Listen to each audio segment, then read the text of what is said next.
हाँ जी, नमस्कार, जय हिंद। स्वागत है आप सभी का आपके अपने YouTube प्लेटफॉर्म राजस्थान क्लासेस पर। दोस्तों, जैसा कि आप सभी को विदित है, अपनी क्लासेस का टाइम जो शेड्यूल है वो सुबह 9 बजे का रख दिया है। अगर जिनको समय नहीं मिल रहा है वो इस क्लास को बाद में भी देख सकते हैं, ठीक है। भले ही वो फास्ट करके देखें या फिर स्लो में ही देख सकते हैं। तो चलिए दोस्तों, आज हम बात करने वाले हैं विज्ञान और सामान्य ज्ञान के बारे में, जो कि सेट एग्जाम और वनरक्षक एग्जाम के लिए बहुत ही महत्वपूर्ण साबित होने वाली है क्लास। और आपको जो इस मॉडल पेपर में जो चैलेंज देता हूं वो मैं आप आज जो है आपको 40 में से 30 प्लस क्वेश्चन सही करने हैं। बस यही चैलेंज रहेगा आपके लिए। बस नॉर्मल सा है, ज़्यादा नहीं है, हार्ड तो होंगे ही नहीं। ये 40 में से आपको 30 प्लस सही करने हैं, इससे अधिक बिल्कुल भी मैं आपको नहीं कहूँगा। लेकिन अगर कर भी देते हैं तो आपकी तैयारी बहुत अच्छी है, अगर इसके आसपास भी है तो भी आपकी बहुत अच्छी तैयारी है मैं कहूँगा, क्योंकि आपका सेट एग्ज़ाम भी अभी काफ़ी दूर है। चलिए, ये आपका सुबह का 9 बजे का टाइम टेबल है दोस्तों। और राजस्थान जी के 15 मिनट में 50 प्रश्न, ये हमारा 6 बजे का है। इसके लिए हम कुछ जल्दी यानी कि नया कुछ करने के लिए विचार बना रहे हैं, तो हो सकता है जल्दी ही हो जाए डिसीजन इसका भी। और राजस्थान जी के रात को 9 बजे ये क्लास तो होती ही है, ठीक है। चलिए शुरू करते हैं आज की क्लास को।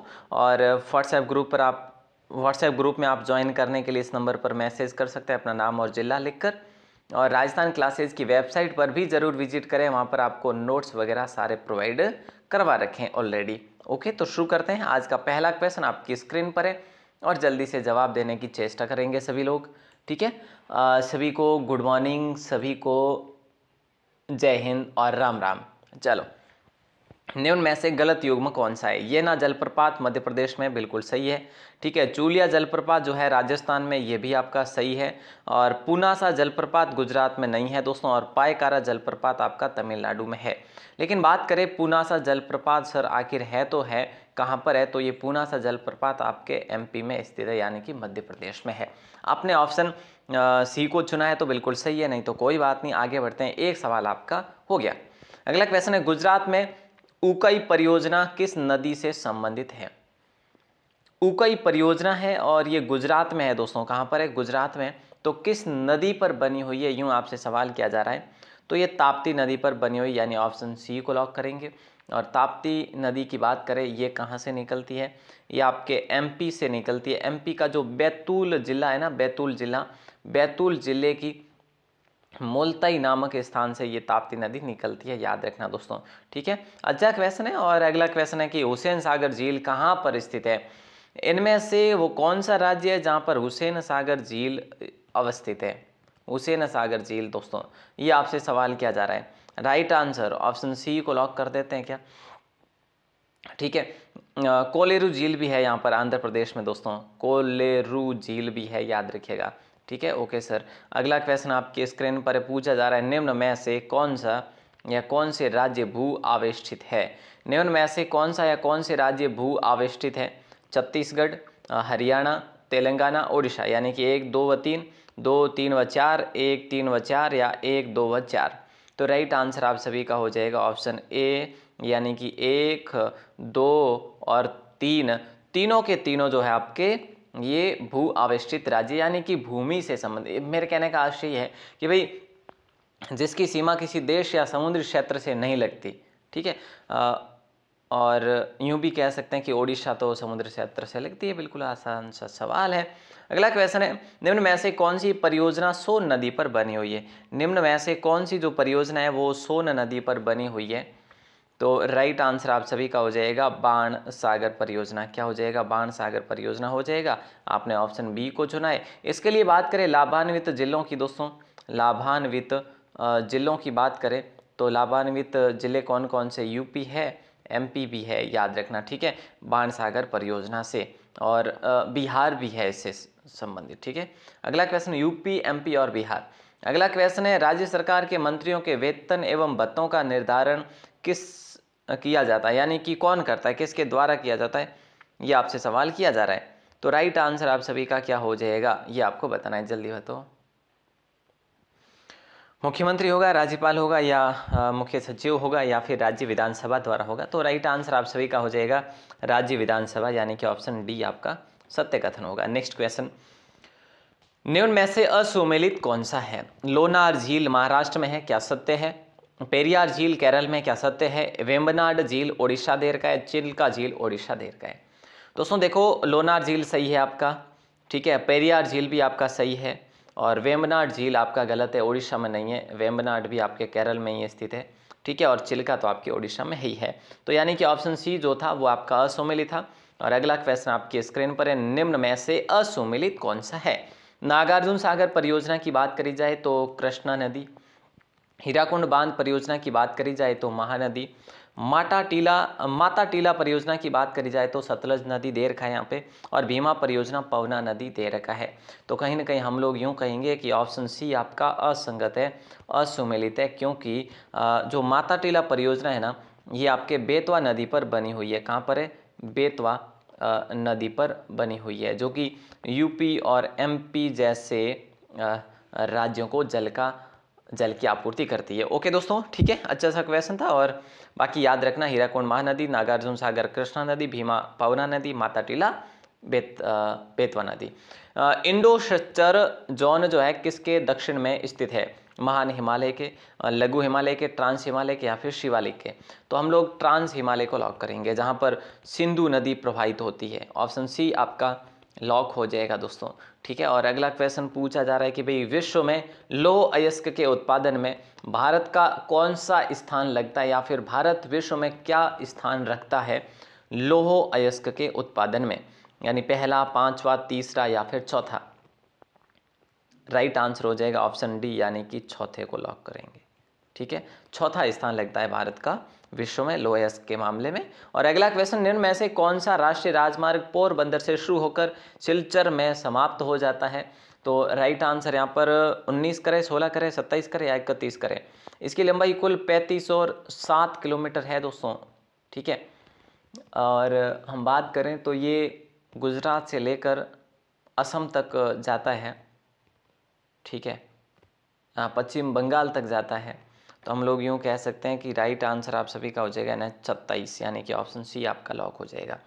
अगला क्वेश्चन आपकी स्क्रीन पर है, हंसदेव बंगो परियोजना कहाँ पर अवस्थित है? यानी कि ये जल परियोजना है और ये आपके छत्तीसगढ़ में स्थित है।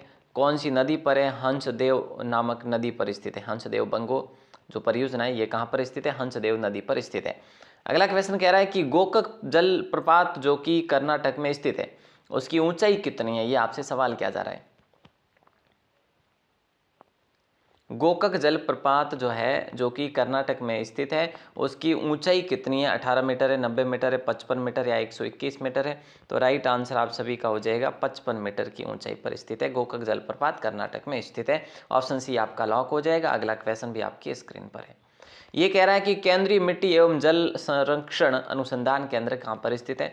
मैं आपसे कह लूँ कि भाई देखो, केंद्रीय मिट्टी और जल संरक्षण अनुसंधान केंद्र कहाँ पर स्थित है, ये सवाल किया जा रहा है। वन अनुसंधान संस्थान कहाँ पर स्थित है? वन अनुसंधान संस्थान ये कहाँ पर स्थित है? ये सर देहरादून में है, ठीक है। अगर आपसे पूछा वन सर्वेक्षण केंद्र कहाँ पर स्थित है, तो वो भी यहीं पर है। तो केंद्रीय मिट्टी और जल संरक्षण अनुसंधान भी आपका देहरादून में, देहरादून आपका कहाँ पर पड़ता है? उत्तराखंड में पड़ता है, याद रखना, ठीक है। Okay sir. और अगला क्वेश्चन देखो क्या कह रहा है कि चीकू उत्पादन में विश्व में भारत का कौन सा स्थान लगता है, या फिर भारत अपना कौन सा स्थान रखता है विश्व में चीकू उत्पादन के मामले में? तो पहला स्थान रखता है भैया। ऑप्शन ए को आपने लॉक करा है, तो बिल्कुल सत्य वचन है आपका, और आपने कहा तो बिल्कुल कोई टाल भी नहीं सकता। निम्न में से कौन से लौह अयस्क उत्पादन क्षेत्र कर्नाटक में स्थित है? बताओ जल्दी से। कुद्रेमुख, चित्रमुख, वेल्लारी, पोचमपाद, है ना। देखो 1 2 व 3 होगा, 2 3 व 4 होगा, 1 3 व 4 होगा, 1 2 व 4 होगा। देखिए बड़ा आसान सा सवाल है। मैं आपसे बात कर रहा हूँ सिर्फ और सिर्फ कर्नाटक क्षेत्र के बारे में, जो कि लौह अयस्क के उत्पादन में प्रसिद्ध है। तो कुद्रेमुख है दोस्तों, याद रखना, ठीक है। और सर कौन सा है? चित्रदुर्ग भी है, और चित्रदुर्ग भी है, तो एक बेल्लारी भी है। तो हम लोग यूँ कह सकते हैं कि ऑप्शन ए है जो आपका राइट हो जाएगा। पोचमपाद दोस्तों इसकी बात करें तो ये आपके आंध्र प्रदेश में स्थित है। ये वैसे ये परियोजना भी है, लेकिन ये पोचमपाद आपके आंध्र प्रदेश में स्थित है, याद रखिएगा। आगे बढ़ेंगे, अगले प्रश्न को देखेंगे। अगला क्वेश्चन क्या कह रहा है कि निम्न तथ्य जो है ना किस फसल से संबंधित है? देखो बोते समय तापमान 20 डिग्री सेंटीग्रेड, और काटते समय 27 डिग्री सेंटीग्रेड ये तापमान रहता है इस फसल के दौरान। याद रखना, वर्षा की मात्रा 100 से 200 सेमी होती है यहाँ पर। तो हम लोग कहें तो ऑप्शन सी है जो, सॉरी ऑप्शन बी है जो आपका लॉक हो जाएगा, चावल।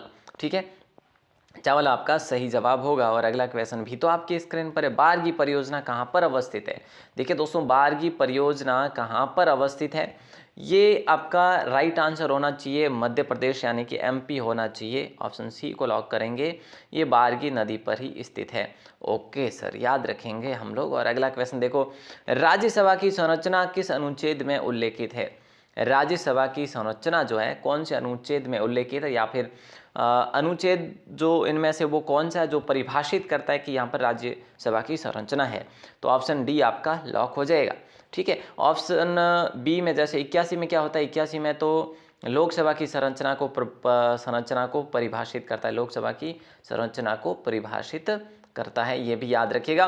और 80 आपने पढ़ लिया।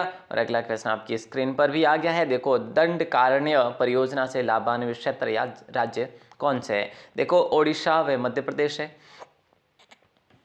उत्तराखंड एवं बिहार है, हरियाणा और ओडिशा है, और कर्नाटक एवं केरल है। तो हम लोग यूँ कह सकते हैं कि ऑप्शन ए आपका लॉक हो जाएगा। हाँ, तो राइट आंसर आपका हो जाएगा ओडिशा व मध्य प्रदेश, यानी कि आपने ऑप्शन ए को चुना है। अगला क्वेश्चन देखो क्या कह रहा है कि पदार्थ में, देखो विज्ञान के क्वेश्चन 1-2 में अगर कोई कन्फ्यूजन रहे तो आप कमेंट कर सकते हैं हमें। ठीक है, क्योंकि विज्ञान का ये मॉक टेस्ट है और सुपर फास्ट रहेगा। जहाँ तक रही जानकारी तो मैं आपको एडवांस देने की कोशिश करूँगा। पदार्थ में भौतिक अवस्था परिवर्तन किन किन परिस्थितियों में होता है? जैसे ठोस द्रव में होता है, बिल्कुल होता है। ठोस और गैस में भी होता है, तो ठोस द्रव और गैस तीनों में भी होता है। तो राइट आंसर आप सभी का यूँ कह सकते हैं कि ऑप्शन डी को लॉक किया जाएगा। अगला क्वेश्चन कह रहा है कि प्रकाश संश्लेषण अभिक्रिया में सूर्य का प्रकार है। देखिए, मात्र 30+ क्वेश्चन सही करने, आपने कितने करें वो आपके ऊपर है। ठीक है, मात्र 30+ करने, ज़्यादा नहीं। प्रकाश संश्लेषण अभिक्रिया में सूर्य का प्रकार है, इनमें से है उत्प्रेरक है। सूर्य अपना काम करता है उत्प्रेरक के रूप में। अगला क्वेश्चन, सबसे अधिक क्रियाशील अधातु तत्व कौन सा है? पूछा गया है सबसे अधिक क्रियाशील अधातु तत्व पूछा है आपको, तो फ्लोरीन को लॉक करेंगे दोस्तों, है ना। ऑप्शन सी आप सभी का लॉक हो जाएगा। और अगला क्वेश्चन आपकी स्क्रीन पर है, पूछा क्या जा रहा है, देखो ये कह रहा है कि भाई सुरक्षा फ्यूज बनाने हेतु तारों के निर्माण में प्रयुक्त धातु में होता है। देखिए, सुरक्षा फ्यूज बनाने हेतु तारों के निर्माण में प्रयुक्त धातु में होता है अति न्यून प्रतिरोधकता और उच्च गलनांक होगा, या उच्च प्रतिरोधकता और न्यून गलनांक होगा, या न्यून प्रतिरोधकता और न्यून गलनांक, या उच्च प्रतिरोधकता और उच्च गलनांक। तो हम लोग एक कह सकते हैं कि अति न्यून प्रतिरोधकता और उच्च गलनांक होगा आपका right answer, option A lock होगा। ठीक है, और वैसे फ्यूज क्या होता है? एक सुरक्षा का साधन होता है जिसे सर्किट के सीरीज में जोड़ा जाता है। अगला क्वेश्चन है, ओम का नियम क्या परिभाषित करता है? देखिए दोस्तों, जो ओम का नियम है वो क्या परिभाषित करता है? ओम का नियम एक सूत्र है जो कि देखो विभवांतर जो धारा और प्रतिरोध के बीच संबंध ज्ञात करता है। तो राइट आंसर आप सभी का क्या हो जाएगा? ऑप्शन डी को लॉक करेंगे। ठीक है, धारा और वोल्टता को लॉक करेंगे। अगला क्वेश्चन क्या कह रहा है? ये कह रहा है कि भी निम्न में से कौन जैव मात्रा ऊर्जा स्रोत का उदाहरण नहीं है? निम्न में से कौन जैव मात्रा ऊर्जा स्रोत का उदाहरण नहीं है? तो राइट आंसर आपका हो जाएगा नाभिकीय ऊर्जा, ये नहीं है, बाकी सारे हैं। नाभिकीय ऊर्जा को लॉक करेंगे। अगला क्वेश्चन क्या कह रहा है, देखो ये कह रहा है वायुयान के निर्माण में किस धातु का उपयोग किया जाता है? वायुयान के निर्माण में कौन सी धातु का प्रयोग किया जाता है? सोडियम, मैग्नीशियम, पैलेडियम या फिर गैलीलियम। देखो, एक पैलेडियम एक पैलेडियम, ठीक है, दोनों अलग अलग है। तो याद रखना, एक मैग्नीशियम का प्रयोग किया जाता है, यानी कि ऑप्शन बी सही होगा आपका। एल्यूमिनियम का भी प्रयोग किया जाता है, ठीक है, और एक पैलेडियम का भी प्रयोग किया जाता है, पैलेडियम। तो ये चीज़ें आप लोगों को याद रखनी है, तीनों का तीनों प्रयोग किया जाता है यहाँ पे। और अगला क्वेश्चन पूछा जा रहा है, कल भी हम लोगों ने पढ़ा कि RH फैक्टर की खोज किस वैज्ञानिक ने करी थी? ये आपसे सवाल किया जा रहा है, स्टीनर एवं विनर ने। हाँ सर, स्टीनर और जॉनसन ने, मेंडल और हॉक ने, मार्क्स एवं जॉनसन ने। तो राइट आंसर आपका यही होगा, स्टीनर एवं विनर ने। दोस्तों देखो, वैसे इन्होंने जो खोज करी थी ना, रिसस नामक बंदर पर करी थी, रिसस नामक बंदर पर करी थी, वो हम लोगों ने कल भी बात करी थी क्लास में। अगला क्वेश्चन आपकी स्क्रीन पर है, पूछा जा रहा है कि सिरके का रासायनिक नाम क्या है? देखिए दोस्तों, सिरके का रासायनिक नाम सिट्रिक एसिड नहीं होगा, एसिटिक एसिड हो जाएगा, यानी ऑप्शन बी आपका लॉक होगा। और नेक्स्ट क्वेश्चन की तरफ रुख करें तो नेक्स्ट क्वेश्चन भी आपकी स्क्रीन पर है। पोर्टलैंड सीमेंट में जिप्सम मिलाने से क्या होता है या फिर मदद मिलती है। देखो, जिप्सम का प्रयोग किया जाता है सीमेंट के लिए और सीमेंट में जिप्सम मिलाई ही जाती है, तो जिप्सम का योगदान क्या रहता है, तो सीमेंट की सामर्थ्य बढ़ाने में, नहीं, सीमेंट के शीघ्र जमने में। अच्छा, ऑप्शन बी आपका लॉक हो जाएगा, सही है ना। हाँ सर। चलो अगला क्वेश्चन क्या कह रहा है कि निम्न में से किस में केवल 2 तत्व उपस्थित होते हैं। इनमें से किस में जो है केवल 2 तत्व ही उपस्थित होते हैं, तो आप यूं कह सकते हैं कि ऑप्शन ए आपका लॉक हो जाएगा। कॉफ़ी में होते हैं केवल 2 तत्व उपस्थित, ठीक है। एक मैं आपके लिए कहूँ तो Q9 है, ठीक है, और एक है क्लोरोजेन, ठीक है। हालांकि चाय में एक ही होता है तत्व, तो यहाँ पे आपका राइट आंसर होगा ऑप्शन ए दोस्तों, Q9 और क्लोरोजेन होता है, एसिड पाया जाता है इसमें। और अगला क्वेश्चन कह रहा है कि भाई निम्न में से मिश्रण है, इनमें से मिश्रण योगी कौन सा है, ये आपसे सवाल किया जा रहा है। तो सीधी बात करें तो एक तो तांबे का मिश्रण होता है और एक जिंक का मिश्रण होता है। तांबे और जिंक दोनों का मिश्रण होकर वो क्या बनता है, पीतल बनता है, यानी ऑप्शन सी आप सभी का लॉक सा हो जाएगा। और आगे बढ़ते हैं, अगले प्रश्न की बात करें तो निम्न में से पारा कहलाता है, इनमें से पारा कहलाता है, मरकरी कहलाएगा पारा, या फिर एल्यूमिनियम या सोडियम या कांसा। ये बड़ा आसान सा सवाल है, आज की क्लास का सबसे आसान सवाल है मरकरी। मरकरी को आप पारा भी कह सकते हैं और ये क्या है, एक द्रव धातु है। अगला क्वेश्चन देखो, अगला क्वेश्चन है कि मुख्यतः कैल्शियम के सिलिकेट और एल्यूमिनेट यौगिकों का मिश्रण होता है, ठीक है, जो calcium oxide, silica, aluminium oxide और लोह ऑक्साइड से निर्मित होते हैं। क्या निर्मित होते हैं, टूथपेस्ट, सीमेंट, शक्कर, कोल्ड ड्रिंक्स। दोस्तों ये क्वेश्चन बड़ा शानदार है, अब आप इसका आंसर पता नहीं क्या देते हैं, वो आपके ऊपर है, आप समझ कर दे सकते हैं इसका आंसर। जिसमें देखो कैल्शियम ऑक्साइड है, सिलिका है, एल्यूमिनियम ऑक्साइड है और लो ऑक्साइड है, तो ऑप्शन ए आपका राइट आंसर हो जाएगा। सीमेंट में इसका प्रयोग किया जाता है, सीमेंट इन सभी से मिलकर बनती है। अगला क्वेश्चन आपकी स्क्रीन पर बनता है कि उपधातु इनमें से कौन सी है। इनमें से जो उपधातु है ना वो है दोस्तों आर्सेनिक। क्या है, आर्सेनिक है। और आर्सेनिक की बात करें जिसका रासायनिक जो चिन्ह है ना वो है AS और परमाणु जो संख्या है वो है 33, ठीक है। तो परमाणु संख्या 33 है, रासायनिक जो चिन्ह है वो है AS, ठीक है, और आर्सेनिक हो जाएगा आपका लॉक का आंसर। और अगला क्वेश्चन देखो, अधातु कौन सी है। अभी हमने उपधातु के बारे में बात करी, अब आपसे मैं कह रहा हूँ कि अधातु कौन सी है, गंधक है या सिल्वर है। देखो आयरन है या फिर गोल्ड है। राइट आंसर आप सभी का हो जाएगा सल्फर, ठीक है, यानी कि ऑप्शन आपका हो जाएगा ए, गंधक को कह लेंगे आप लोग, ठीक है। ओके सर, ऑप्शन ए को लॉक करेंगे। और हम लोग यूं बात करें तो इसकी परमाणु संख्या क्या होती है, आप कहेंगे सर 16 होती है, रासायनिक चिन्ह एस होता है। और अगला क्वेश्चन भी तो आपकी स्क्रीन पर होता है, ये क्या कह रहा है, देखो ये कह रहा है कि द्रव धातु, इनमें से द्रव धातु कौन सी है, ब्रोमीन, जल, फास्फोरस, मरकरी। तो राइट आंसर द्रव धातु है मरकरी हो जाएगा ना, अभी हमने बात करी, पारा हो जाएगा, ठीक है। और अगला क्वेश्चन आपकी स्क्रीन पर है कि जल में हाइड्रोजन तथा ऑक्सीजन का भार के आधार पर, देखो एक तो ये आयतनिक अनुपात पूछते हैं, तो दूसरा ये भार का अनुपात पूछते हैं। याद रखना, एक तो है आयतनिक अनुपात, ठीक है, और एक भार का अनुपात, याद रखना भार का अनुपात, भार के आधार पर अनुपात। तो दोस्तों देखो 2 सवाल बन जाते, तो याद रखना, कन्फ्यूजन नहीं रहना है। आयतनिक में आपका रहता है 2.2:1, ये आयतनिक है, और भार का रहता है 1:8, ठीक है। तो दोनों चीज़ों को याद रखिएगा, और बाकी जो भी है हम लोग आगे बढ़ते हैं और अगले प्रश्न को देखते हैं। अगला क्वेश्चन आपसे क्या कह रहा है कि विभिन्न तत्वों के निश्चित अनुपात में संयोग पर प्राप्त होता है समांगी मिश्रण, विषमांगी मिश्रण, यौगिक या उपधातु। बताओ, देखो राइट आंसर जो है क्या हो जाएगा, बड़ा आसान सा सवाल है, और राइट आंसर आप सभी का हो जाएगा ऑप्शन सी, ठीक है, यौगिक को लॉक करेंगे आप लोग, यौगिक हो जाएगा राइट आंसर। अगला क्वेश्चन है, निम्नलिखित में से लैटिन प्रतीक वाला तत्व है। निम्नलिखित में से लैटिन प्रतीक वाला जो तत्व है वो कौन सा है, इनमें से वो है सोडियम। दोस्तों आपने ऑप्शन 3 यानी कि ऑप्शन सी को लॉक कराए, तो बिल्कुल आपका सही आंसर हो जाएगा।